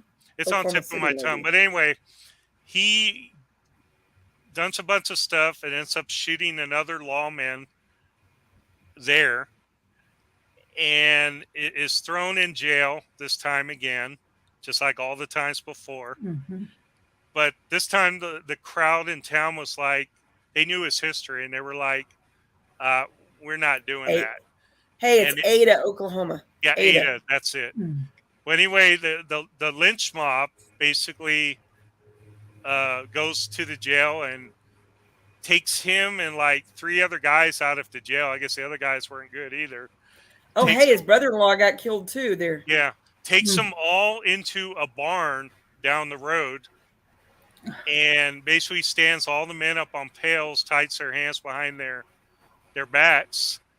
And as they're hanging one after another, kicking the pails out from under him, Jim Miller's the last one. They went from right to left. And there's a famous picture that even shows them all hanging. Yeah. Yeah, and Jim Miller's on the left. And it's said, it's highly rumored that before they got to him, he yelled out of his mouth because he was watching all these other guys die. He's like, let her rip. And he kicks his own pail out from under himself and kills himself. He was a bad dude. And they are linked. All these guys, we don't know how, but we think their spirits are in the hotel. Mm-hmm. Especially Jim. It really and then does. just not forget the most famous, Bonnie Parker and Clyde Barrow. Yeah, Bonnie Parker. Yeah. Bonnie only grew up 8 miles from there. Oh, wow. In Rowena, Texas. And I think the story is that she left Rowena when she was 15 and moved away to Dallas, and she met Clyde later. But there were reports of her coming back and forth through there. And one gentleman who we met, who was much older, he remembered working as a boy at the Park Hotel. And that was 1916. Well, 1914, the Seacrest family sold it. And then it was the Royale. And then 1916, it was the Park Hotel. So it was right around there. He was a very old dude. I'm sure he was in his 80s, 90s. Right. And he remembers he remembers stepping out and looking up and seeing Bonnie and Clyde stepping out of that car with bullet holes all over the car. It was where the grocery store now stands, the shopping mart. So he said he'll never forget that. And then later we encountered some of Blanche's relatives. You know who Blanche is? Blanche was Clyde's sister-in-law. So we found out that Blanche and Bonnie were both inmates at the jail right there by the hotel. Right across the street. So it's very feasible that they stayed there because it was a hotel at the time. Or later, anyway. Psychics are telling us, and it's just psychic impressions. We have a room upstairs. We actually have a Bonnie and Clyde theme room, but this is not the room. We have another room, which is our pink Victorian, which is upstairs, upper right. Facing the courthouse. And it looks straight out, basically across the courthouse lawn. And you can see the jail, too. Yeah, you have a good side of everything. And psychics are telling us that's the room that they think that they stayed in. They used it as a lookout. Wow. Of course, we have nothing to back this up for sure, but it is interesting. It's a long-standing mystery that we just can't seem to solve, but we're working on it. Yeah. In 1905, that flood ruined the Colorado River flowed, and it flooded the entire city. You can even see the water up next to the hotel where it was just a house. They dug it out later, and now there's no danger of flooding. But it was just all the records and everything were ruined. That's why we think we don't have a lot before 1900. But in 1905, the flood, and then of course the deed history shows that 1900 the additions were added on. In 1918 or so, there was a woman named, and see if I can get this right, Mrs. Jack Roach, and she purchased the place. She was a widow by herself, and I think it was a brothel at the time. She sold it to a woman named Mrs. J.B. Rhodes and her son Dennis, and we think it was a brothel during that time as well. It was 1922 that the Kiel family bought it. And when they moved in, Jeanette told us that she says she thinks it was a brothel for sure because when they were there, people kept coming in asking where the girls were. So these customers already had been in there seeing girls. So we know it was a brothel at least twice during that time. But it's also been an antique store for decades, and it's been a restaurant. It's been a music store. In the 50s, it was a music store. You could literally see music store as they were driving through the streets with the beauty pageants. You could see it there. And we asked them, well, what do you mean by music store? Did they sell music? They're like, no, they sold jukeboxes and pinball machines. So we asked Jeanette one time, well, whatever became of that? She goes, I don't know. She goes, they dug a big hole in the back right here in the courtyard, and they filled it with jukeboxes, pinball machines, and dishes and everything else they could find from the hotel. So at any given time, we could take a shovel out there and probably dig down to see what the time capsule reveals. Oh my goodness. That might be interesting. There's still a horse trough there for where they used to tie the horses. It's still there. Oh, wow. The courtyard is beautiful. It's got exotic flowers, but it's a mess right now. So we hope that we can get it completely renovated and cleaned out. It would just look amazing because Jeanette she used to grow exotic flowers, and she was a cook. But let me tell you a little bit about the Kiel family because it's important if you want to understand the hotel. Yes. Okay. So the Kiel family moved in and bought it in 1922. John Henry Kiel and Virginia Pruitt Kiel had a very large family. They told me 11 people were in the family. One died at childbirth. Another named Alma died when she was 3. They lost another one to something else. They had Willie, who was the oldest. Willie already had his own family, so he didn't need to move into the hotel with them. That left, and I don't know how the math comes together with this, but 7 kids, 2 boys, 5 girls. Back then, they had big family members to help pull the weight. Right. The boys' names were R.M. Pruitt. I'm sorry, I can't even think straight. My brain just went dead. Pruitt Kiel, they called him Tex. And then the Rice Marriott Kiel. That's who I'm thinking of. We call one of the rooms after him. We call it the Rice Marriott Red Room, just the Red Room, RM Red Room. And then the Pruitt Wildflower Room. We named them after them. The 5 girls' names were Jenny, because they named Jenny after Virginia, her mom. We had Helen, we named the Pink Room after.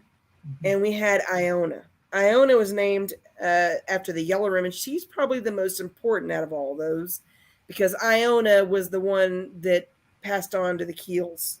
She married a man named John Colwell, 3rd marriage, and they had 4 children. Out of those 4 children, Jeanette was one. I take that back. I messed up. Iona had 1 child. Her name was Juanita. Juanita is the one that had 4 children. Mm-hmm. So Juanita married a Navy man, and they ended up getting married, and their last name is Crisco. It was Jack Crisco, SC Jack Crisco. He was a Navy man all of his life. 40 years in the Navy, he retired. They moved south to Ballinger to repurchase the family home, and that's where the 4 kids moved to. Jeanette Trueheart Finley was one of them. April Stout. And then they had 2 brothers. I believe their names were Franklin and Richard. I think those are the names.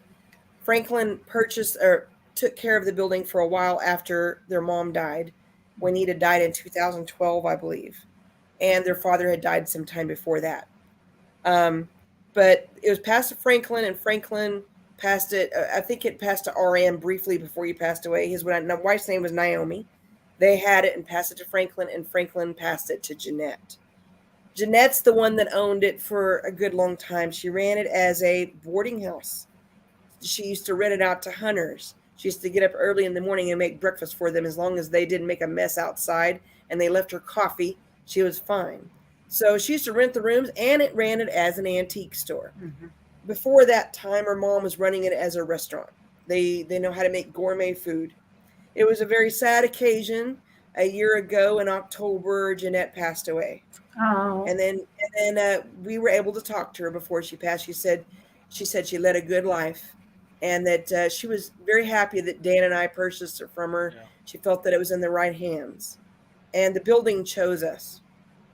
And every day, every time Dan finds a piece of furniture, or we say this, we're going to do this, it's like the building's telling us to do it. It's interesting because I've heard in my research and digging, I've heard so many wonderful stories from Jeanette and her experience living there and dealing with all the spirits, you know, how she painted the kitchen and things were being flung around in the kitchen. Yeah. So she thinks repainted it. He thinks it was her Aunt Helen throwing dishes at her because she didn't like it. Right. So I love it. And we're still naming the rooms too. We wanted to honor the Crisco family, the Kiel family, but we also are keeping in mind the Seacrest family. So we have a beautiful sitting room for the Seacrest family's information is going to go. And then we wanted to also honor the history of Ballinger. So we have information about the outlaws and about the town. And we have a museum downstairs. We have a museum downstairs with some of the artifacts and some of the period clothing. And there's a book room in the back. Dan, you ought to tell her about the book room, the library, because that's an interesting room.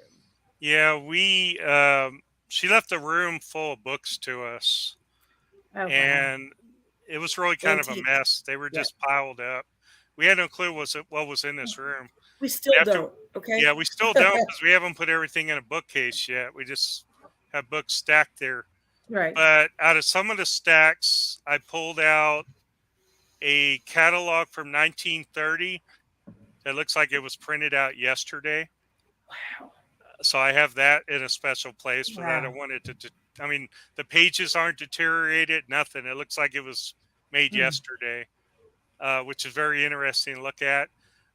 Old magazines, I mean, just all sorts of stuff and very interesting. And some of the books don't mean anything, but some do. But it's been a task of ours. We're going to put some more bookcases in there and make it look more like a library. But what's really cool about that particular room is we've had a lot of things donated to the hotel and given to us. And bartered. Yeah, and bartered. Mm-hmm. And somebody bartered a Ouija table to us. It's and huge. that is sitting right there in that room. Wow. And it's probably the got a biggest planchette Ouija and table everything. you've ever seen. You know, I really don't Crazy. think it really works because there's a bump in it, but it's more of a novelty table. But some people get in there and they'll do an EVP session or whatever in there. Yeah. But people walk in there and they're just like, wow, you know, when they see pretty it. Cool. Yeah. There's a tea room in the hotel, still decorated in green and pink. Those were big colors during the European time. They used to put fabric on the walls. We have several rooms that still have the fabric pleated on the walls. We still have left it in its entirety the way it was supposed to be. The swinging western doors in certain places, all the old wood from hundreds of years ago. It's all I've still got there. a good question because now you're talking about renovations and all that. Yes. Have you seen an uptick in activity when y'all are changing things, moving things, adding things, all kinds of stuff? Oh, yeah.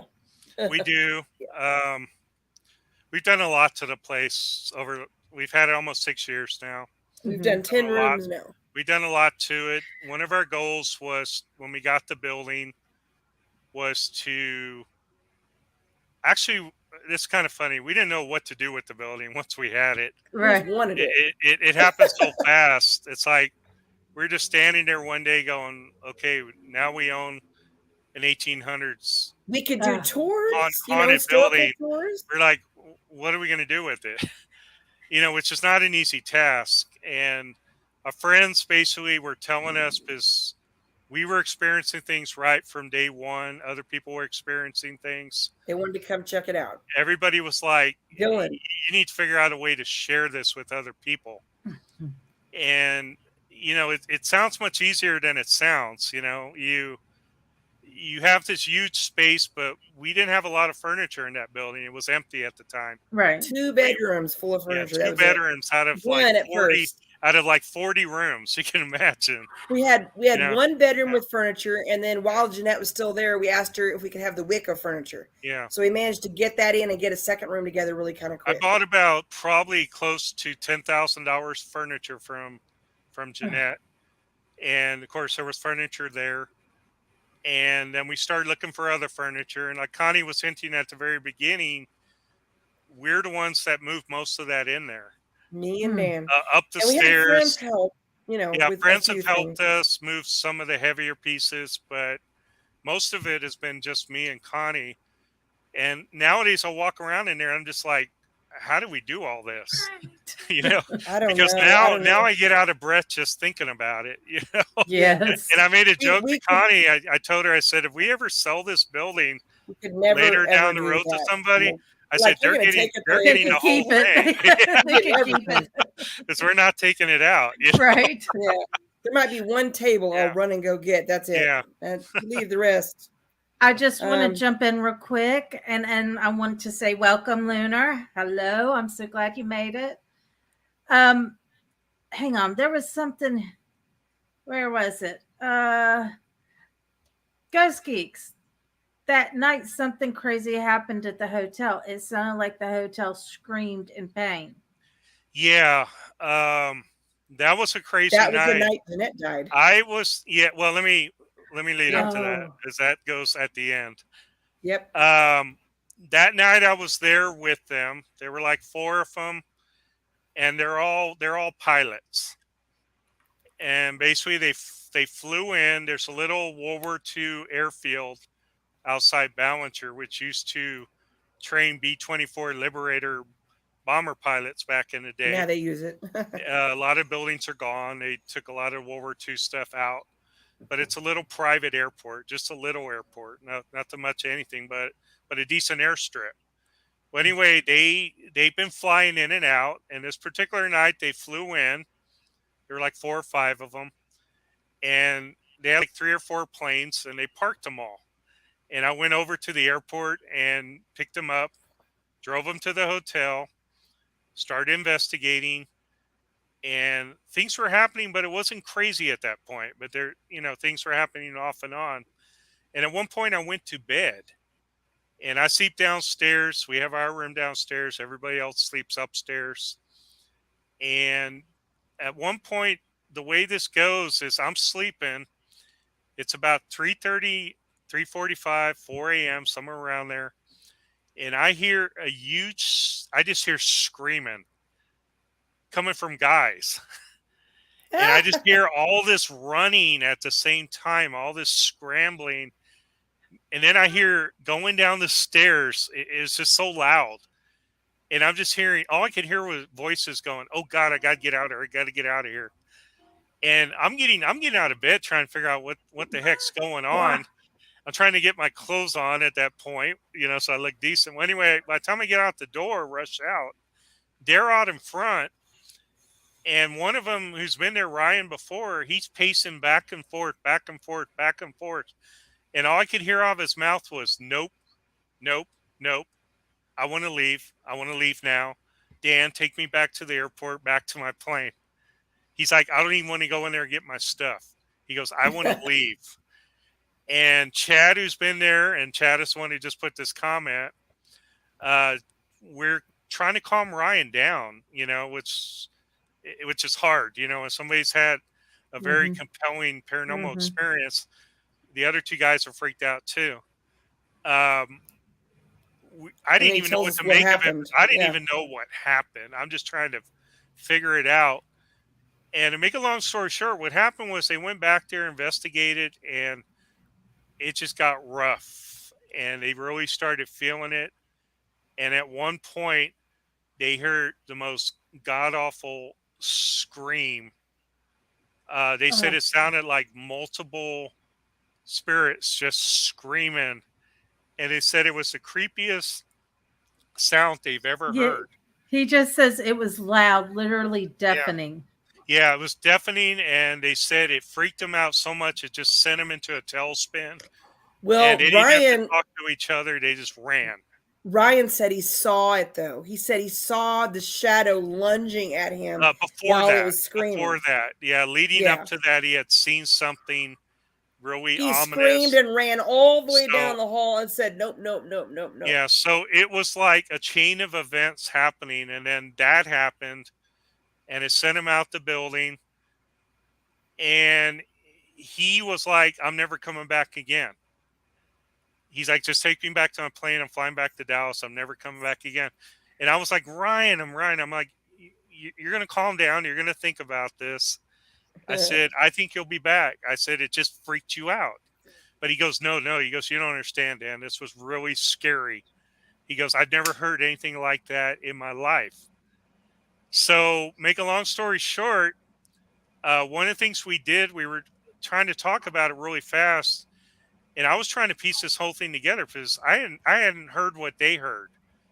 And Chad does this thing when they investigate. He puts recorders all around the building areas where they're investigating, and he leaves the recorders there recording nonstop. Well, he had a recorder back in that area when this happened. And the first thing he was like, oh God, I got a recorder. And I was like, I got to hear this. Let's go up there and listen to this thing. And when we listen to the recorder, you get to that point where you hear him coming down the hallway, you hear him talking, you hear him kind of getting spooked by something. And then all of a sudden they just tear off screaming. And you don't hear it. You don't hear what he said they heard. And again, just like his comment, it was deafening to them. Wow. You know, they said it filled the whole area back there. It just consumed them, the noise, the scream. Wow. And so the recorder didn't get it, you know, and that's the craziest thing about it. His other recorders didn't get it either. Welcome to the paranormal. Right. We've had many things at the hotel that have happened.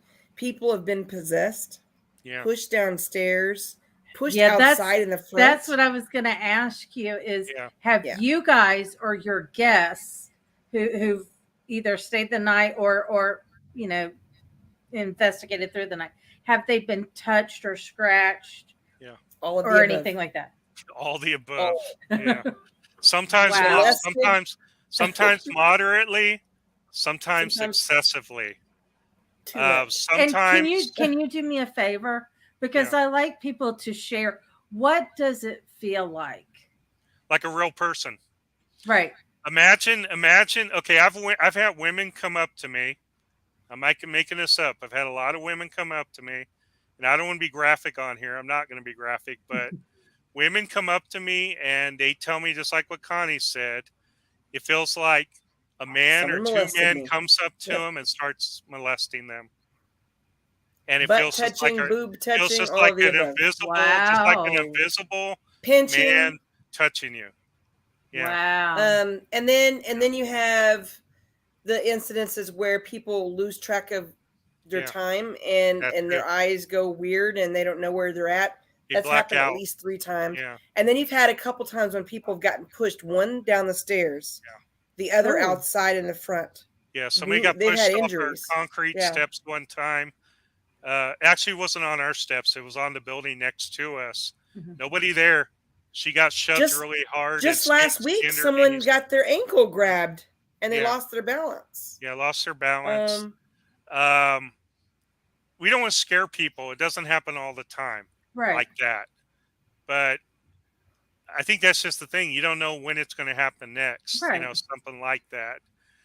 And it's, I don't know. It's fascinating. It's mysterious, but it's scary at the same time. Does that make sense? For me, some of the things that have happened that we've noticed have been unnerving. Yeah. I can't explain it. When you're there, you're used to it all the time. Hum and hum, you're going around your business, and then something will just happen. You'll be like, okay, all of a sudden you don't feel good anymore. But then we'll go home and turn on the 2 webcams, and we'll see stuff and hear stuff that's unnerving, like growls and someone throwing a fit at the top of the stairs, and take a picture, blow it up, and there's a crowd of people in the back and in the hallway where we think there's a portal. And then they're changing out. They're moving in and out of the portal all the time. You never know who you're going to get. Mm-hmm. The Ballinger police have been in our building several times. Wow. Well, it's funny. Our front door has been unlocked twice and opened when we weren't there. Opened the deadbolt and opened our door totally. And everybody in town, most of them are too afraid to walk in. So our door one time stayed open a whole day. Oh, nobody there, nothing disturbed. Everybody was seeing it. And finally, a friend called us and said, "Your door's wide open." and we had the police show up. Had to do a complete walkthrough. One of the police officers has investigated there before, so she knows. They get this look. Right. They're like, oh, here we go again. And it's scary when you walk through that building when you walk in a situation like that, because you have to search everywhere, because there could be a real person hiding, in the building somewhere. Right. But we have never found a live person. Never. Wow. And the police have seen our brothel red room, which faces off our front balcony. They've seen those lights come on and off when they're patrolling at night, when they drive by, and they'll call us sometimes and say they know when we're there because everybody recognizes our vehicles, and there's nobody there during the week. So they'll see things and they'll be like, Dan, I know you're not there, but this just happened. And they'll leave their little cards in the door as a courtesy to show that they were there walking around, that they saw something mysterious. And it's always, the card is always has the time around 1 to 2 to 3 a.m. It's always right in that time frame. And they were there not too long ago. We had a group of women who investigated, and I went down the street to a public auction that my friend was having, and I basically came back with some stuff, and the women were really freaked out that stuff was starting to happen to them. And I snuck back in the building. They didn't know I was back. And I made one of the women scream at the top of the stairs when she saw me. And is that our dogs barking? Yes. Okay. I don't know why they're barking like that. Sorry. Our son must be doing something he shouldn't be doing. I told him to feed him because they wouldn't stop barking. Yeah. But anyway, after I went back, I went into the room, my bedroom, after they calmed down, and I said, let me know if anything happens. Well, I was in my room on my laptop with my headphones on, watching stuff, watching videos, watching Discovery Plus, something. And I kept hearing my name through the headphones. So I was like, what the heck am I hearing? I'm looking around the room going, is there something paranormal happening right now? And I finally stopped the video and I take my headphones off and it's really quiet. And then all of a sudden I hear my name being shouted. Dan, come here. Dan, come here. Come out here.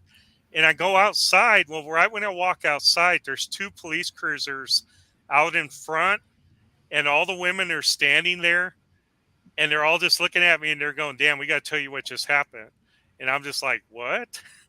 And make a long story short, the women were out there taking a break. There were no women in the building. I was in the room, didn't know what was going on. The 2 police officers, one of them was my friend, the female officer who's been in there before. The other officer was a new officer, hadn't been on the force too long. He was already scared of the building. They were driving, they were just on patrol, following each other, driving around the corner from the courthouse, and they saw a mysterious shadow man walking who looked really strange, and they were about to stop him, and he just disappeared real close to the building. So they thought he had run into the building or run to our courtyard or something. So when they're coming up to the building they saw the women sitting there. As they were driving up, both officers looked up at the top as the lights were on the second floor. And right there in the corner window, right above in that bedroom, there was a big man standing there looking down at him. And all the officers saw him. Wow. We have a lot of sightings of the officers are just out there. When I walked out there, the officers were just pointing, going, who is that man up there? And I was like, there's nobody up there. So here we went again, having to search the whole building, looking for a man. And of course, we didn't find anything. You know how Hang on, I got an interesting note. And I found this so interesting. Where'd it go? You know what? Because I found it very interesting. Let me get Leslie's question answered real quick. She said, do you think the spirits are selective with whom they interact with? like any favorite living people that they go for either to frighten or get a rise from, or ask for former regular visitors? Yeah, we have a I few. I think, and I'll let Connie Lizzie's one of interject them. on this in a second too. We have a feeling when people walk in a building, just like we did the very first time ourselves. I told you I felt like I was being watched when we got there. Everybody that comes in the building, when they step in our lobby, guess what feeling they get? That same feeling. Jeanette told us a ways back when we bought the building, she said the spirits are very selective. And she said the spirits sometimes don't take to everybody. Right. And she said when you come into the building, she said a lot of times they're standing right there in the lobby measuring you up. Mm-hmm. And that just goes hand in hand with that feeling that people get. Some people feel okay, but they'll say, I feel like I'm being followed. I feel like I'm being watched. Other people are the opposite. They're just like, oh God, the moment they walk in the building. So it affects people differently. I'm going to let Connie interject on this too. Oh, I was just going to mention there's a certain people like Lizzie Hines that come in and they always get touched or they always get affected. Ghost geeks, every time they go, they hit the gold mine. Pit crew comes a lot. Linda and her group, they're getting used to Linda, so they don't come out as much as they used to. But then when they turn their back and they're not looking, they get evidence, when they're not expecting it. So it just depends on who's there. I think they like Dan more than me, but I think they do like me, but I think they like Dan more because Dan's there more. But I think the spirits do know that we love the building, and I think that they approve of what we're doing. It's kind of a seal of approval sometimes. I've been a lot of people. Let me just put this in because I've been trying to say this for 10 minutes. A lot of people see apparitions there. A lot of apparitions are seen. So it's not just one or two; it's several people seeing apparition after apparition. So because I got an interesting, just a rundown of just a few spirits that Jeanette had mentioned. So she said there's one. His name is Slim. Yeah, and correct. He's this shadowy cowboy. Yes, the tall cowboy upstairs. Mm-hmm. There's Annie. She's one of the brothel women. Correct. We've talked to her. Oh my goodness. She has an accent. We think she's from at the top of the stairs. We think she's from Louisiana. Oh. Yeah. But she always shows up between the green and yellow room right at the top of the stairs. Yeah. She literally sits there and has whole conversations with us. We have EVPs that are whole sentences long with her saying her name is Annie. Yep. It's ridiculous. Keep going. There's Dennis. Yeah. A child. Dennis used to be the son. Do you remember when I told you JB Rhodes and her son Dennis? Yep. But he was older when he left, so I don't know. I'll tell you an interesting story about Dennis in a second. Then she said there was a huge shadow figure. I met that one. The tall one. That was in my room. He policed the ghosts. He's big. He's very big. That's him, and he's taller than me. Yeah, he's really big. Yeah, he's very authoritative. Yep. Then that's the one I met in my room. Simon, who's either 10 or 12 years old, little boy. He's mischief. She said there's kind of like an imp or something running around. Yeah. Then she said there was Glenn. Yeah, Glenn. Yep, he's in our room. And she says Glenn's always around. Yeah. An old woman who roams the hallway. We've got a few of those. I think she's the one in the back. Yeah. There's a little boy who plays in the playroom. I think that's Benjamin. He loves trains.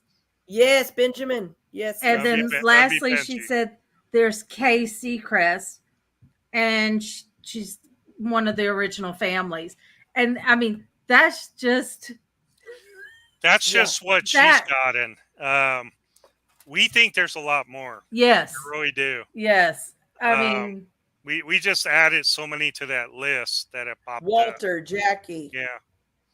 We got Walter, Jackie recently picked up on a Sila who has something to do with the yellow room upstairs. Also, other children. Let me tell you real quick about the Dennis story, though. You just reminded me of this. Dennis was said to have red hair, freckled child. Well, anyway, he was also said to have wore blue jean overalls. You know, the old style, the old-fashioned ones. A good friend of mine, Dylan, they were one of the first groups there to do a lot of stuff. Probably done most of the stuff. Dylan Lane. He came up on one of his investigations. Just me and him in the building, nobody else. He goes upstairs with all his camera stuff to start setting up stuff. So he turns on all the lights. In the back area, he's got every light on imaginable because he was setting up stuff. So he's in full light, no dark, nothing. Hallways lit up, everything. He's in one of the rooms and he's setting up his equipment. He has his back to the door. He hears somebody all of a sudden walk up in the hallway and walk up to the door and stop. He thinks it's me. So he starts turning around to talk to me. And as he turns around to look at the doorway, there is a orange freckled kid with blue overalls standing there with a very shocked look on his face, looking straight at Dylan. And Dylan, of course, gets a shocked look. They're staring at each other, and Dylan's like, what? And right as he does that, the kid turns and tears to the left and runs as fast as he can. And Dylan tears to the door to look down, just trying to figure out what the heck is going on. Kid's clear as day. The kid is gone. And the running just dissipates. The running just disappears. Wow. So, I mean, we get crazy experiences like that. Those are the type of things that are happening to our guests. They look as real as you and me. Yeah. Oh, yeah. Ghost Geek said his daughter had a play date with Benji on their first time there. Yeah. Yeah. It's crazy. It's almost too much to talk about in a 2-hour show. It really is. It is. That's the reason why I have my new book coming out, because it hinges on all the paranormal experiences straight from people's mouths. Well, let me ask you a question. Have y'all ever done the Estes method in the hotel? Other people have. Me and Connie haven't personally done it, but she's actually participated in that before. I participated in the human pendulum one. I thought you also did an Estes method with one of the teams. No, it wasn't me. It was the human pendulum that they did on me. Okay, well, a lot of groups have done it. I've never actually participated in it. One time I kind of sat in at the tail end of one. Somebody did a double Estes method one time. I'm sure you ever heard of that. Oh, yeah. They got some crazy results coming back. Oh, wow.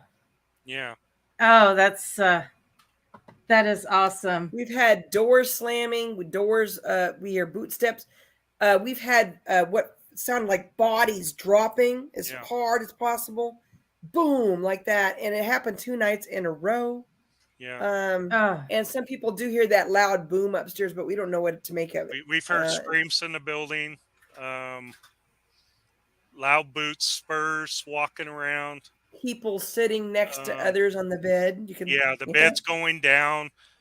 Feeling of people crawling up on the bed with them. These are from very reputable paranormal investigators. Linda, I'll give you an example. Linda from Oklahoma, Linda Hillard. She came from one of our jail events one time, our combo event, because we're helping them restore the jail across the street. And it goes back to 1925. I was over there with the whole group. Connie was the only one at the hotel. Linda needed a piece of equipment, so she goes back to the hotel. It's pretty late to go get that equipment. Connie's sitting downstairs at the front desk doing her thing. They said hi, and Linda just walks in and goes upstairs to her room, not thinking anything's going to happen, goes in her room, gets the equipment. As she comes out of her door to head back to the stairs, she hears cowboy boots walking up from the back. She turns around, and there was a tall, slim cowboy walking down the back hallway towards her from the back. And he just like walks within, I don't know, like 30 feet of her and stops. And they're just staring at each other. And she said he reached up like a cowboy does and touches his hat and kind of bows a little bit, like the cowboys do, like acknowledging her. Yep. And had a weird smirk in his face and just kind of turns around and walks back and dissipates. Wow. Yeah. I want that to happen to me. That's awesome. Yeah. Well, let me ask you another question. During thunderstorms, have you noticed an increase in activity? It's crazy. Yeah. It's beyond crazy, actually. It's so cool to be in there when the thunderstorms are happening. You can feel it all around you like electricity. Oh, wow. One night I was in there with the team, and this was really freaky. The thunderstorms basically had gone through, booming like crazy, and the storm was gone. And all of a sudden, there was this loud boom explosion, and all the lights in the building go out. Actually, all of Ballinger went out. And we were just freaking out, and we were walking outside, and Ballinger's just dark. And when this boom happened, it shook the building, so it sounded like it was in our building. Mm-hmm. And it was just the craziest thing. Wow. I mean,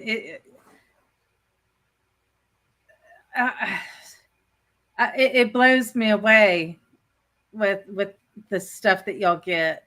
So let me ask you a question. When you do your tours, have you ever had somebody refuse to go into a room, or have you had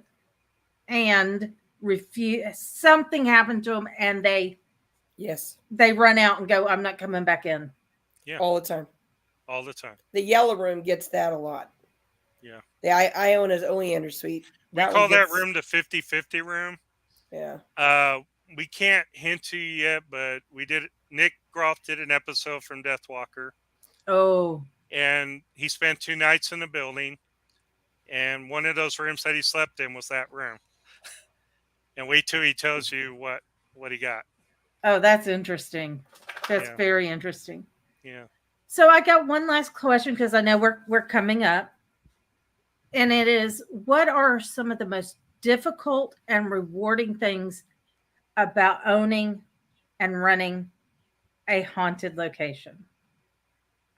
You want to answer this, easy. Connie? Yeah. I'll do it quickly and then you can give yours. The difficult part is repairing, coming up with the money to repair everything because it's constantly breaking down. If you don't repair it, it can be a safety hazard. Yep. The most rewarding, easy, all the beautiful people we meet, permanent friends for the rest of our life. That is the best part. We get to see their faces walk through the doors and we get to visit with them and be with them. And it is everything. Wow. We've had a lot of people. They've come back multiple times. So we're getting a multiple return visitors, friends. And then we have a new visitors come in, make friends with them. Like Connie said, it's the relationships. It's sharing the building with everybody, being able to share it. Right. We didn't buy this building to get rich. We bought this building to restore it, share it, what's going on with it, with everybody. And we take every dollar and put it back into the building. We only charge $325 a night for groups. And you can have any size group in the building that you want. But it's just very expensive to repair we give the a lot place. of people a lot of amenities, a lot taxes. of things. Yeah, the taxes kind of kill us. The taxes kill us. Yeah, taxes are probably the drawback of everything. Yeah. But sharing it with the people we love and continuing to take care of it is the best part. Just saying, hey, that's our dream. We got our dream. Yeah. I just wanted to say real quick, let's see, Gus Geeks, I have refused to go into a room. Sometimes I get the not now feeling, and it's part of the respect rather than the fear. Yeah, I agree. Yeah. We do that too. That big, tall, black figure literally enveloped me a few months ago in my own room. She screamed before. Scared the crap out of me. Yeah. I got to go to the bathroom and I walked around the corner and it's right in front of me and it sucked all the air out of me that I could even think of breathing. As soon as I turned to turn the light on, it was gone. We'd be lying if we told people that we don't have our own freak out moments in the building. Right. We have quite a few of them. A lot of them we don't talk about. I find it very funny because you'll hear some paranormal investigators going, "No, I don't ever get scared. I don't ever get scared." Yeah, you do. Yeah, you do. I'm sorry. I mean, even with me and my abilities, I've had things in my face, and you're kind of like, "Whoa!" When I'm all alone in that building, I hear what sounds like 3 or 4 people walking around upstairs. Yeah, I get nervous.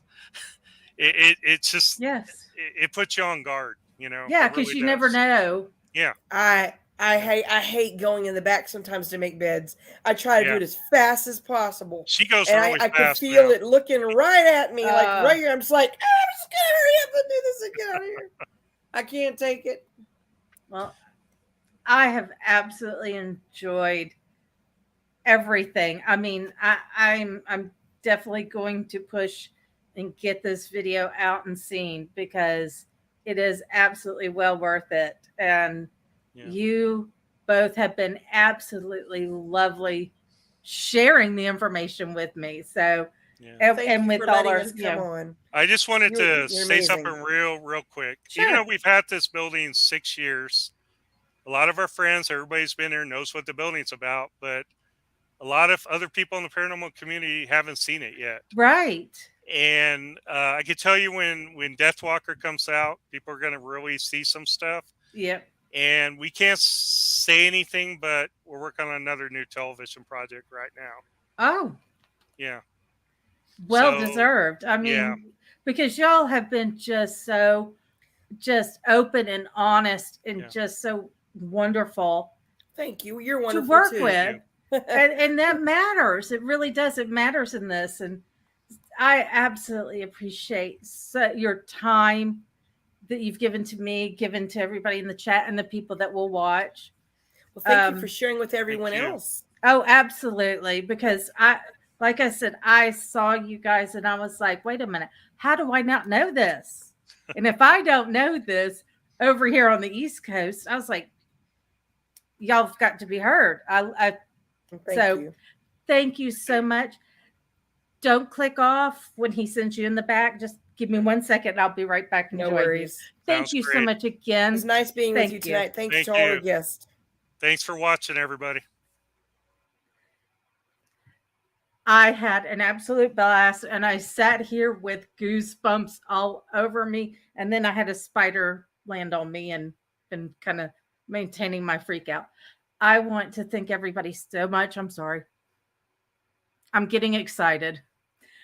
I want to thank everybody that showed up. You guys have been lovely. You've shared so much. You've asked wonderful questions. I absolutely adore all of you. And I just want to say a big, big thank you. And schedule's crazy, so I'll just announce later on who's coming up next because things are crazy. So I want all of y'all to have a lovely rest of your Thursday night and a wonderful weekend. And we'll see you later.